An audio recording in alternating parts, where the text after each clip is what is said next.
Oke, baik teman-teman ya. Sebelum saya masuk lebih dalam materinya ya, saya akan sharing dulu apa itu anjak piutang ya. Nah, anjak piutang ini sebenarnya dalam arti bahasa Inggrisnya itu factoring ya. Nah, istilah factoring ya itu adalah piutang dagang. Nah, piutang dagang ini yaitu dari suatu perusahaan ya yang dijual kepada perusahaan lain ya dengan harga yang tentunya lebih murah ya, artinya setelah didiskon. Nah, dalam ketentuan ini bahwa piutang dagang tersebut asalnya dari transaksi ya, apakah itu transaksi jual beli ya, apakah transaksi yang lainnya ya. Nah, itu adalah milik dari perusahaan. Nah, perusahaan yang sebagai klien tadi. Nah, contoh antara perusahaan A dengan perusahaan B ya. Nah, perusahaan A ini dia sebelumnya udah bertransaksi dengan pelanggannya ya, dengan kliennya ya.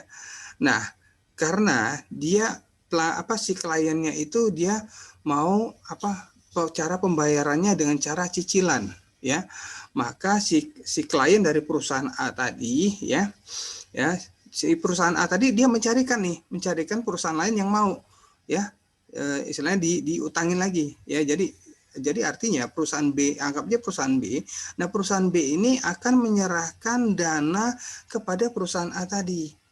Nah, jadi istilahnya dana si pelanggannya si A tadi dia membeli barang dengan cara mencicil, maka ambillah dana tersebut dari perusahaan B. Nah, perusahaan B melunasinya kepada si perusahaan A. Maka nanti si kliennya atau pelanggannya perusahaan A tadi ya tinggal mencicil ke perusahaan B. Ya, jadi istilahnya mereka telah melewati namanya semacam kontrak ya. Nah, jadi kewajiban tetap adanya di pelanggan si B, bukan perusahaan A. Pelanggan si A tadi, bukan perusahaan A yang mencicil ke perusahaan B, bukan, tapi pelanggannya ya, pelanggannya perusahaan si A tadi ya. Baik. Nah, ini istilahnya ya teman-teman ya. Setelah didiskon ya. Nah, terus dasar hukumnya apa? Nah, dasar hukumnya di sini adalah surat keputusan Menteri Keuangan ya, KMK ya. KMK nomor 1251 ya tahun 98. Di mana di sini dijelaskan ya terkait dengan anjak piutang ya. Oke. Nah, terus jasa yang diberikan itu apa Pak terkait anjak piutang ini? Nah, anjak piutang ini ya jasa-jasanya itu dilakukan oleh perusahaan anjak piutang sebagai berikut. Yang pertama adalah pembiayaan ya atau financing service. Yang kedua adalah jasa non pembiayaan ya. Nah, kita lihat di sini jasa non pembiayaan itu kegiatannya meliputi pemberian jasa ya, termasuk pengelolaan administrasinya ya. Untuk ya biasanya kegiatan-kegiatan itu ya untuk analis kredit ya, terus melakukan administrasi kredit, terus pengawasan terhadap kredit dan pengendaliannya, dan juga perlindungan terhadap suatu resiko kredit. Ya, kita tahu kemarin udah belajar resiko kredit ya, apa aja yang kemungkinan nasabah itu ya, karena dia kategorinya 5 ya, lancar ya, kurang lancar, terus apalagi pokoknya sampai dengan 5, terakhir itu macet. Nah, itu udah parah banget. Itu ada pengendaliannya masing-masing dari resiko kredit. Nah, seperti itu ya. Baik. Nah, jenis-jenis anjak piutang. Nah, di sini ada banyak teman-teman jenis-jenis anjak piutang, saya akan jelaskan satu persatu ya. Baik, yang pertama berdasarkan dari pemberitahuan ya. Nah, berdasarkan dari pemberitahuan ini ya, kita akan melihat ya ceritanya ada disclose dan undisclosed ya. Nah, disclose itu apa Pak? Ya. Nah, pemberitahuan dengan disclose ini adalah suatu pengalihan piutang untuk perusahaan anjak piutang di mana debitur itu customernya ya, dia mengetahuinya ya. Jadi dengan alasan tersebut pihak perusahaan anjak piutang dapat melakukan hak tagih ya. Hak tagih kepada debitur yang bersangkutan ketika ternyata dilihat setelah jatuh tempo. Nah, jadi anggap aja dari cerita awal saya tadi, ini adalah perusahaan B ya. Jadi setelah mereka adanya kesepakatan ya, penandatangan kontrak dan segala macam, maka perusahaan A tadi menyerahkan si kliennya perusahaan A tadi ya kepada si perusahaan B. Maka nanti jika telah jatuh tempo, maka perusahaan B ini akan berhak ya menagih hutangnya. Nah, seperti itu sesuai dengan perjanjian ya, karena si kliennya perusahaan A ini dia mencicil. Nah, seperti itu ya. Nah, itu disclose. Dia udah sadar, dia tahu ya. Nah, kalau yang undisclosed ini ya, yang undisclosed ini pengalian transaksi penjualan kepada perusahaan anjak piutang oleh klien ya. Namun tidak ada pemberitahuan kepada debitur. Nah, kecuali menimbulkan pelanggaran atas kesepakatan. Jadi artinya gini, bisa saja secara sepihak ya perusahaan anjak piutang itu menganggap akan menghadapi resiko. Contohnya begini, ya tiba-tiba tidak ada pemberitahuan, ya mereka langsung melakukan penagihan nih. Nah, itu yang undisclosed. Karena mereka tahu si perusahaan B ini, si kliennya perusahaan A tadi, dia akan membayar. Ternyata setelah ditunggu-tunggu kok nggak bayar-bayar, ya kan, dananya nggak masuk. Nah, tiba-tiba aja dari pihak yang tidak diketahui oleh si perusahaan A tadi, ya kan, dia akan menelpon atau melakukan penagihan, ya, tanpa diketahui oleh si kliennya tadi, yang perusahaan si A tadi. Nah, seperti itu.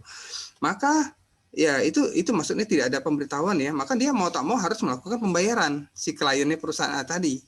Nah, karena dia anggap punya utang, seperti itu. Nah, dia jatuh tempo untuk melakukan pembayaran. Nah, itu undisclosed ya. Nah, yang berikutnya adalah berdasarkan tanggung jawab ya. Nah, berdasarkan tanggung jawab ini ada dua, di mana yaitu with resource factoring ya. Yang kedua adalah without recourse factoring ya. Nah, yang pertama adalah with recourse factoring ya. Nah, di mana di sini ya skemanya adalah bahwa risiko debitur tidak mampu memenuhi kewajibannya. Ya, artinya dia tidak membayar ya. Tapi keadaan ini justru akan menimbulkan ancaman ya kepada si perusahaan anjak piutang tadi. Kenapa? Karena dia nggak bayar. Nah, seperti itu. Itu with recourse factoring ya. Nah, karena dia tidak bayar tadi, maka kliennya akan menerima kembali tanggung jawabnya. Kliennya tadi kan adalah si perusahaan A tadi ya. Dia akan menerima tanggung jawab pengalian piutang kepada perusahaan pihak anjak piutang. Nah, jadi artinya si kliennya tadi yang ditagih, karena si kliennya si perusahaan B kan perusahaan A. Maka perusahaan A ini kan dia punya pelanggan dia. Nah, maka karena si pelanggan dia tadi tidak membayar ke perusahaan B, maka yang ditagih adalah si kliennya si perusahaan si A, seperti itu.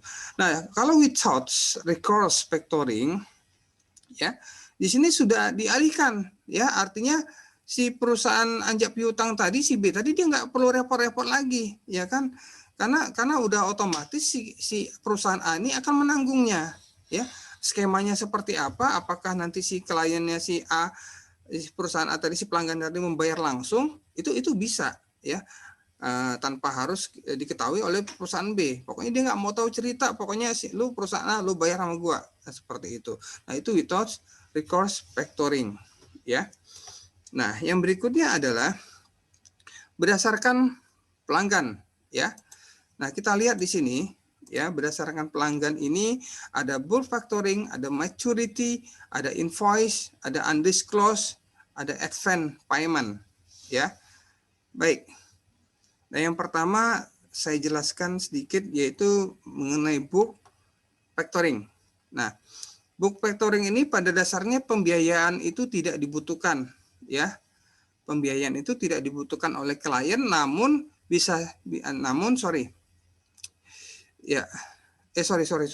saya revisi. Untuk book factoring ini ya, jenis anjak piutang ini memberikan jasa pemberitahuan dan pembiayaan pada saat jatuh tempo ya. Nah, itu kepada si nasabahnya. Nah, sedangkan full service factoring, ada maturity factoring ya. Maturity factoring ini adalah dia tidak dibutuhkan, pembiayaan itu tidak dibutuhkan oleh si klien, namun oleh perusahaan penagihan dan penjualan ada proteksi tagihan. Jadi artinya pada saat maturity kan sebenarnya kalau pengertiannya jatuh tempo ya teman-teman ya. Nah pada saat dia udah jatuh tempo, mereka tidak perlu memberitahukan lagi kepada si klien tadi, intinya seperti itu ya. Nah yang berikutnya adalah dengan invoice ya. Nah invoice discounting ini artinya mereka melakukan penagihan ya berdasarkan dari diskon ya ataupun adanya pengurangan ya dari angsuran yang telah disepakati ya. Nah, kalau yang undisclosed factoring ini ya sama seperti yang penjelasan yang berdasarkan pemberitahuan tadi, yaitu di mana penagihan transaksi penjualan tadi kepada perusahaan anjak piutang tidak ada pemberitahuan sebelumnya, dia langsung melakukan penagihan ya. Nah, advance payment ini tentunya menggunakan dengan cara pembayaran yang sangat terstruktur ya, dan tersistem seperti itu. Jadi artinya perusahaan itu tinggal melakukan penagihan saja. Nah, seperti itu. Nah, yang berikutnya adalah berdasarkan dari wilayah dan juga ada berdasarkan dari pelanggan ya, teman-teman. Karena waktu singkat dan terbatas ya, kita langsung skip dan kita langsung melanjut ke yang berikutnya ya. Nah ini skema kegiatan anjak piutang teman-teman. Nah ini yang saya maksudkan adalah perusahaan A ya. Oke, nah perusahaan A ini dia kerjasama dengan perusahaan B ya. Oke, di mana perusahaan A ini ya dia menjual piutang ya, ini sebagai penjual piutang, perusahaan A ini ternyata di sini sebagai penjual piutang ya. Nah sedangkan perusahaan B ini dia sebagai debiturnya atau nasabahnya ya. Nah skemanya begini, di mana perusahaan A ya dia transaksi dengan perusahaan B yaitu sebagai debiturnya ya, seperti itu. Nah, perusahaan A ini dia punya klien ya, kliennya itu anggap aja si C ya, seperti itu. Nah, perusahaan piutang ini dia melakukan kesepakatan nih, kontrak antara si kliennya ya, si C tadi ya. Nah, ketika si penjual piutang ini dia melakukan transaksi dengan nasabahnya ya, maka si nasabahnya tadi dia tidak perlu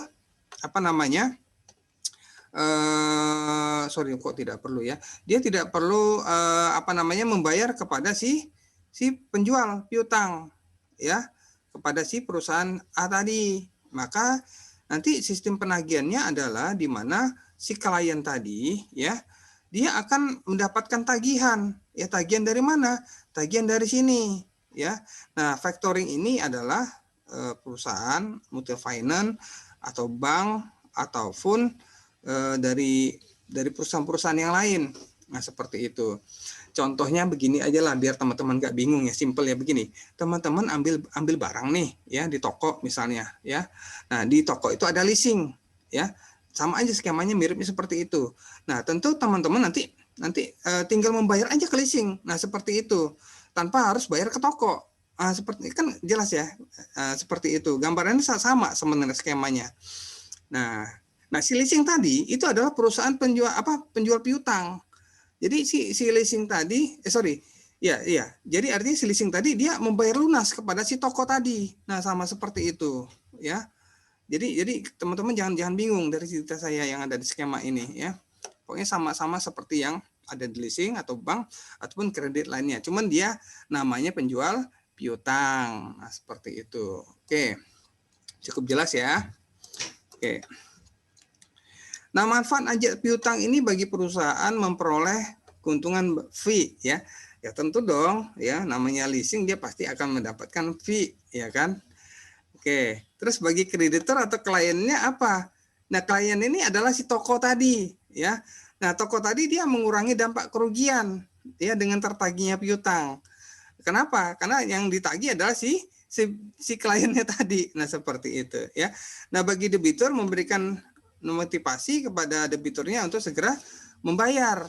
Ya, kalau dia telat membayar pasti ada bunga, ada dendanya, kan seperti itu ya. Nah, oke, baik. Nah, kita masuk ya ke modal pencura. Nah, modal pencura ini mirip-mirip juga nih sama bank sama leasing, tapi beda versi aja. Dan dia merupakan salah satu lembaga keuangan non-bank, teman-teman. Nah, apa itu modal pencura? Modal pencura ini suatu investasi, bentuk pembiayaan ini berupa penyertaan modal ke dalam perusahaan swasta ya untuk jangka waktu tertentu. Nah, seperti apa sih? Nah, kita lihat di sini. Pihak yang terlibat dalam modal pencura sebagai berikut. Yang pertama adalah perusahaan modal pencura itu tersendiri ya, perusahaan pencura seperti Bahana Pencura ya. Terus kalau teman-teman ada di Provinsi Lampung ini adalah misalnya Lampung Pencura ya, kalau di Sumsel itu Sumsel Bahana Pencura, kalau di Sumatera Barat ya Sumbar Pencura, macam-macam. Dia adalah suatu perusahaan pembiayaan tapi dia menyertakan modalnya dia di sana. Nah, seperti itu. Nah, yang kedua adalah pihak perusahaan pasangan usaha. Nah, mitra usahanya ini biasanya dari pihak UMKM, teman-teman. Nah, di sini mereka mendapatkan dana penyertaan modal. Nah, mereka juga artinya membantu ya dan mengikuti sistem yang ada di UMKM tersebut. Ya, mereka sedikit banyak juga mengatur. Ya, artinya sedikit banyak mereka ada intervensi nih ya, karena duitnya ada di situ. Nah, terus yang ketiga adalah pihak penyandang dana. Baik. Nah, kita lihat di sini ya antara bank dengan modal pencura ya. Jika pelaku ya dari sisi pelaku ya, maka si pelaku ini kalau dari sisi bank ada kreditur dan debitur ya. Tetapi kalau di modal pencura itu sifatnya adalah investor ya, si pelaku ini adalah investor. Dan berikutnya adalah perusahaan penanaman modal dan PPU ini adalah persiapan usaha ya. Nah, seperti itu. Nah, dari sisi bantuan kalau bank dia akan melakukan pinjaman kredit. Nah, tetapi kalau modal pencura dia menyertakan modal. Jadi artinya dia sebenarnya sih sama ya konsepnya, minjemin duit ke itu UMKM, tapi dia menganggapnya itu penyertaan modal, bukan pinjaman. Kalau pinjaman kan ada jangka waktunya, ada ininya sama sih sebenarnya, tapi dia lebih dalam lagi ya, turut mengantisipasi supaya si UMKM tadi tidak rugi. Nah, seperti itu modal pencura tuh, karena dia yang setting juga supaya karena duit dia ada di sana sebagai modalnya gitu. Terus keterlibatan manajemen di bank itu tidak ada, sepenuhnya dilakukan oleh si pelaku usaha. Nah, tapi kalau di modal pencura ini mereka itu sebagai partner atau mitra.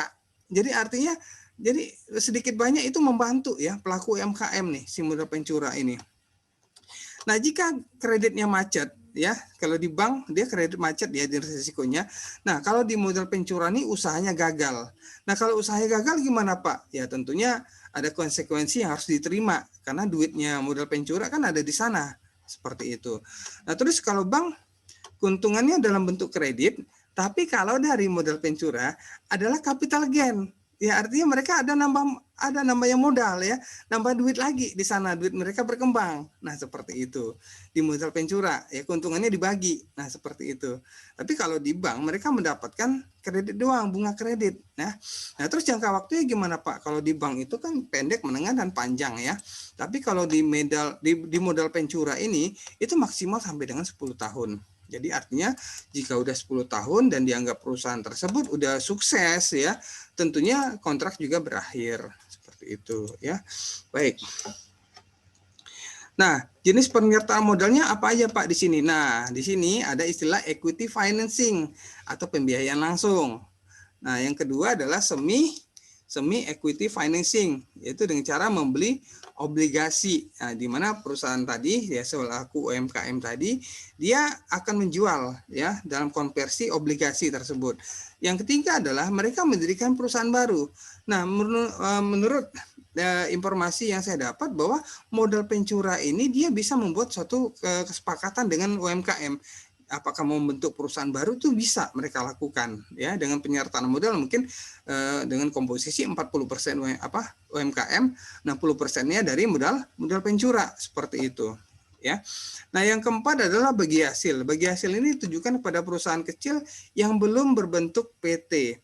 Apa aja itu? Ya mungkin dalam bentuk CV, ya kan, ataupun firma-firma yang lain. Nah, seperti itu ya. Baik. Nah, kelebihan modal Ventura itu apa? Nah, kelebihannya yang pasti relatif murah karena termasuk pembiayaan jangka waktu yang menengah dan pendek. Jadi 10 tahun itu 5 sampai 10 tahun itu sangat pendek sih sebenarnya ya. Sistemnya repayment yang fleksibel. Artinya repayment ini jika hasilnya menguntungkan sama-sama ada hasil untung, maka dia akan dapat pembagian hasilnya sama dengan untung juga. Tapi kalau ada sedikit rugi, maka yang diderita oleh modal Ventura juga sedikit kerugian. Jadi sangat fleksibel. Solusi bagi perusahaan baru merintis untuk mendapatkan sumber pendanaan. Jadi artinya bagi perusahaan-perusahaan atau pelaku UMKM yang membutuhkan dana ya dengan kalau dia terbatas nih, dia tahu dia punya peluang, dia punya potensi ya, tetapi dia kekurangan modal. Dia bisa menghubungi modal Ventura ya untuk apakah nanti dibuat perusahaan baru, apakah dengan pengucuran dana penyetor modal dan segala macamnya. Nah, yang berikutnya adalah mudah memberikan bantuan kepada perusahaan pasangan bisnis. Ya, sama-sama mengembangkan perusahaan. Artinya mereka bersinergi ya antara si pelaku usaha tadi ya UMKM tadi dengan modal Ventura. Nah, dalam sisi ini ya, dalam hal ini si modal Ventura juga selalu monitoring ya. Karena duit mereka kan ada di sana. Apa aktivitas dari laporan keuangannya dan segala macam itu pasti selalu dimonitor ya.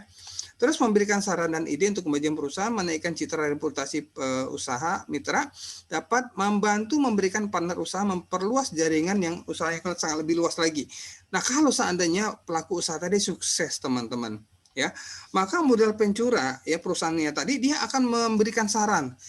Lu buka cabang di sini deh, lu buka cabang di sini ya, 3 cabang, nggak apa-apa. Gua modalin. Nah, artinya dia bisa nambahin lagi tuh modal kepada si pelaku karena dia mitra tadi. Seperti itu ya, biar tambahnya usahanya lebih besar lagi ya. Baik.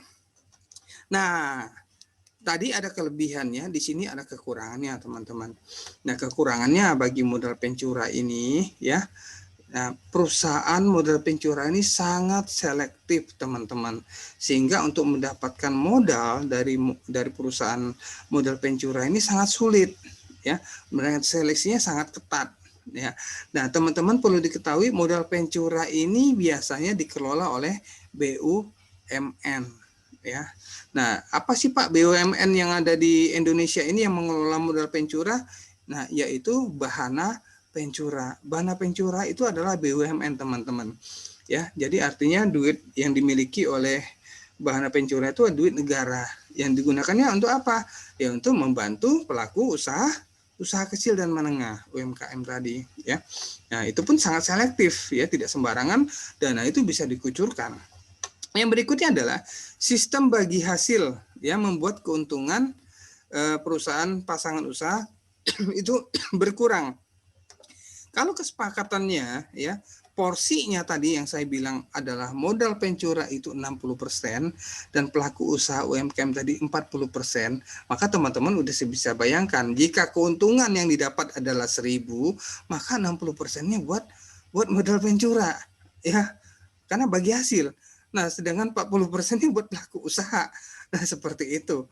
Jadi ini sistem ya, ini kekurangannya seperti itu ya. Ya. Oke, terus manajemen yang dipegang oleh investor dapat membuat usaha ini tidak terkendali dan pemilik usaha hilang kepemilikannya. Betul. Kenapa? Karena dikendaliin oleh modal Ventura. Jadi mereka ini sebenarnya gimana ya? Mau, tapi nanti kan kontraknya kan selama 10 tahun ya. Nah, 10 tahun itu mereka menderita dulu deh, pelaku usaha ini ikutin aja deh apa maunya modal Ventura. Nah, seperti itu. Karena untung ruginya sih mereka yang ngendaliin nih si modal Ventura ini ya, tapi tetap aja dari sisi dari teknisnya tetap si pelaku usaha ya, dia maunya seperti apa, usaha udah mati-matian gencar-gencaran ya, tetap aja kendali dipegang oleh si modal Ventura. Seperti itu kekurangannya ya. Oke. Baik teman-teman ya. Untuk sesi ini saya buka tanya jawab ya, sekalian saya akan lihat keaktifan dari teman-teman yang ada di sini. Pesertanya alhamdulillah luar biasa, teman-teman terima kasih atas antusiasme mengikuti pembelajaran di sesi ini ya. Bagi yang teman-teman ingin bertanya monggo silakan ya. Saya buka sesi tanya jawab ya.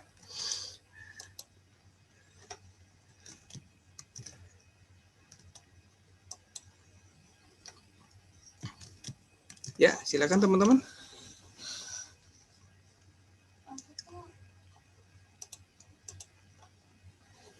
Ya, ikan sepat, ikan gabus lebih cepat, lebih bagus ya. Jika ada yang mau ditanyakan terkait anjak piutang dan modal penjura. Oke, sebenarnya saya ada lihat di kolom chat ya dari si Ketut Nuryani ya.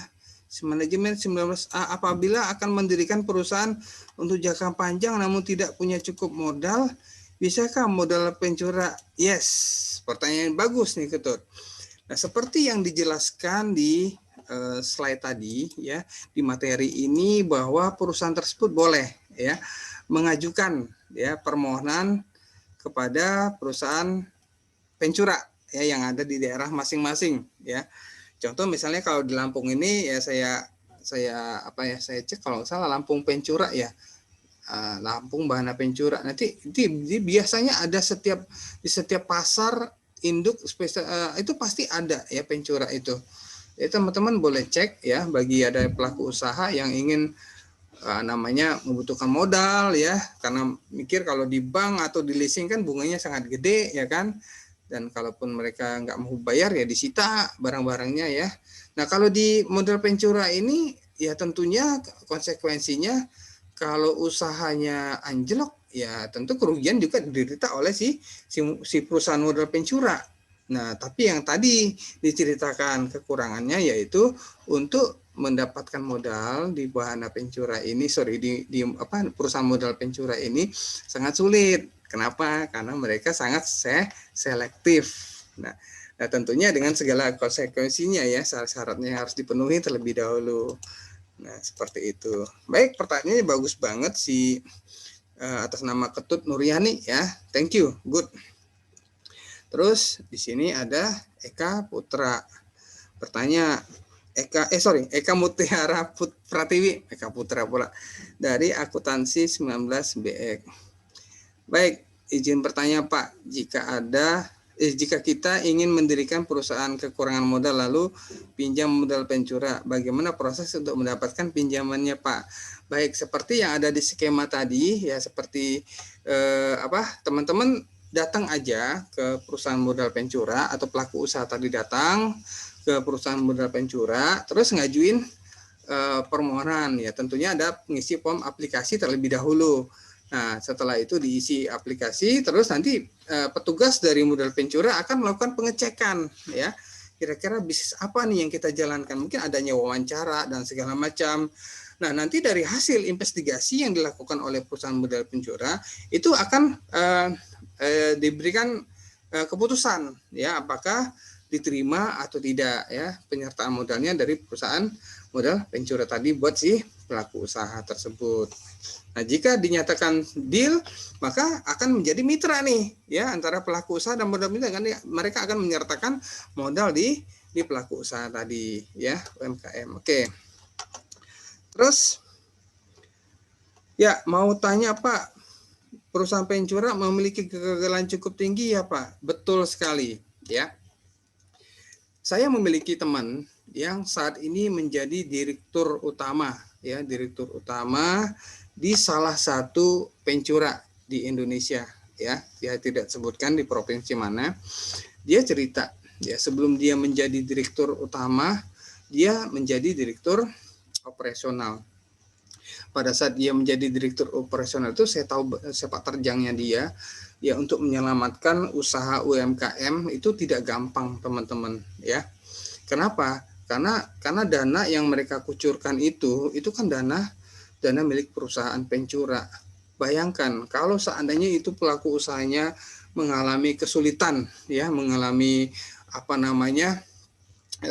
dampak yang sangat luar biasa ya, baik dari sisi ekonomi ya karena politik dan segala macam maupun dari yang lain, itu sangat berpengaruh besar kepada si perusahaan modal penjura tersebut. Kenapa? Karena mereka punya dana di sana dan mereka berhak menyelamatkan aset dana itu masuk aset mereka ya sebenarnya ya, karena itu dana perusahaan penjura yang ada di pelaku usaha tadi ya, di UMKM tadi.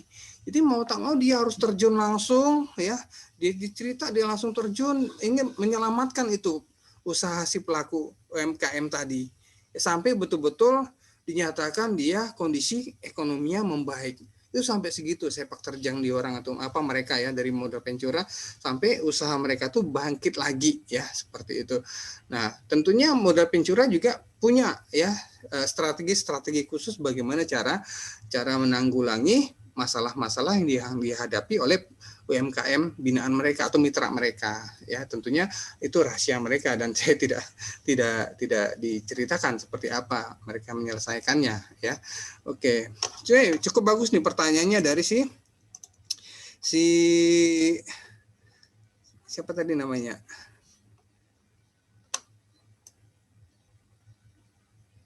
Ya, dari Eka Mutiara Pratiwi. Thank you, bagus.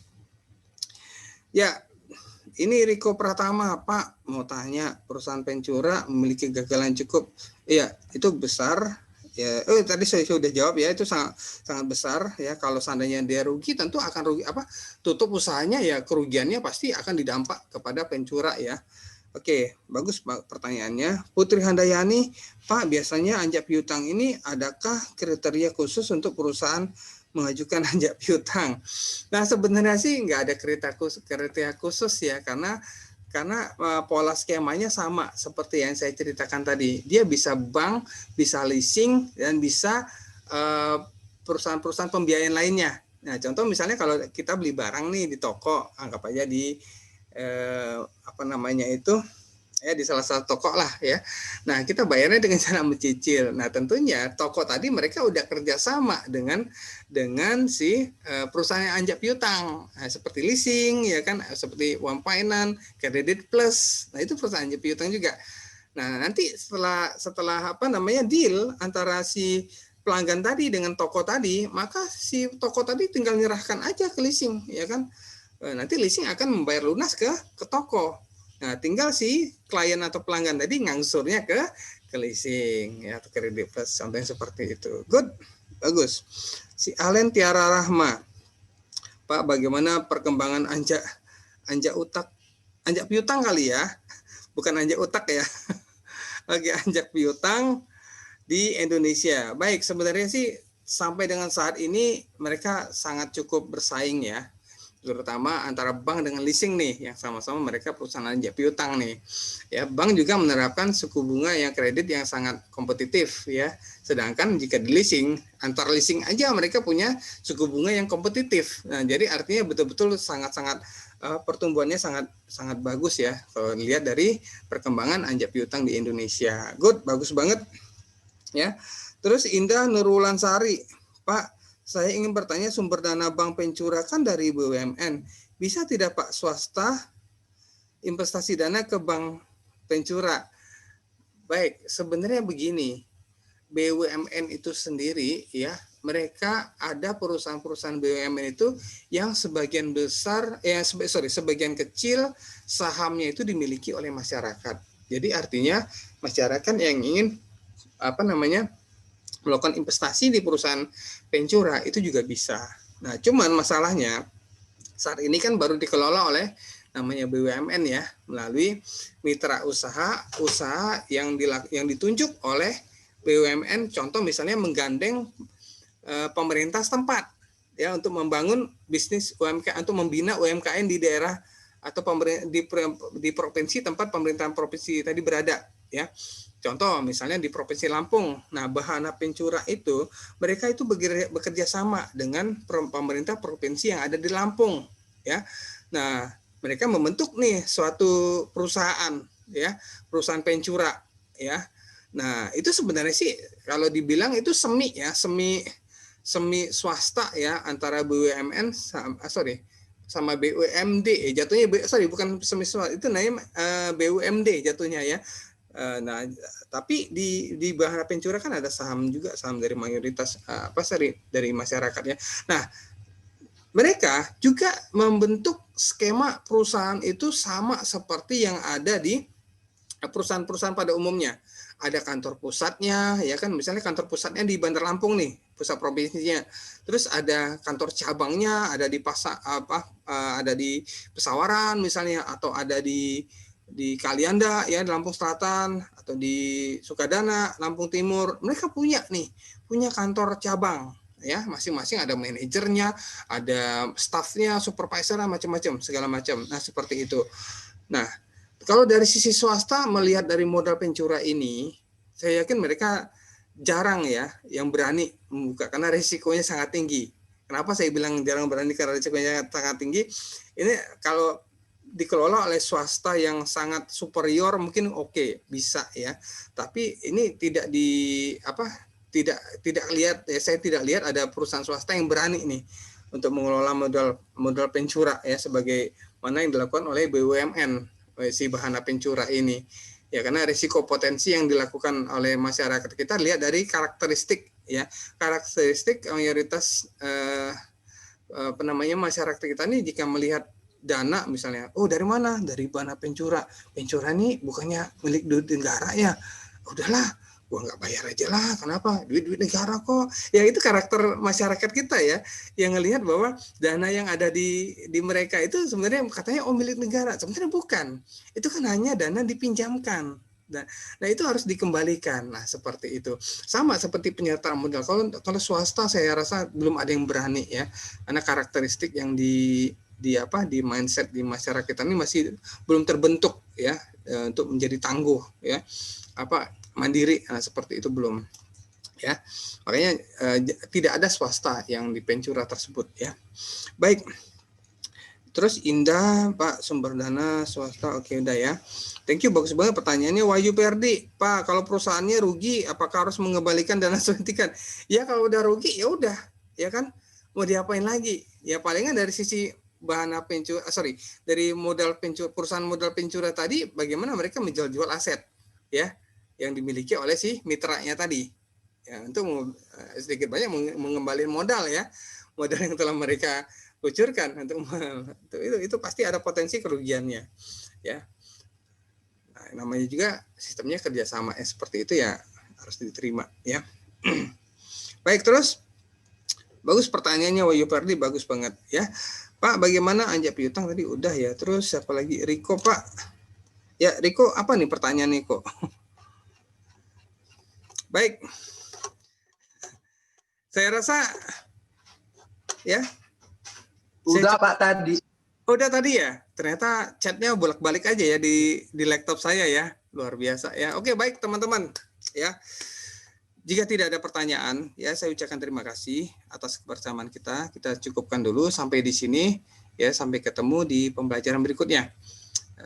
Saya ucapkan sekali lagi, ya, selamat tahun baru, tahun 2021. Sampai ketemu lagi di tahun 2021, di tahun depan, ya, dalam kondisi yang sehat, semuanya mendapat barokah, semuanya rezeki yang lancar. Amin ya rabbal alamin. Oke, itu aja.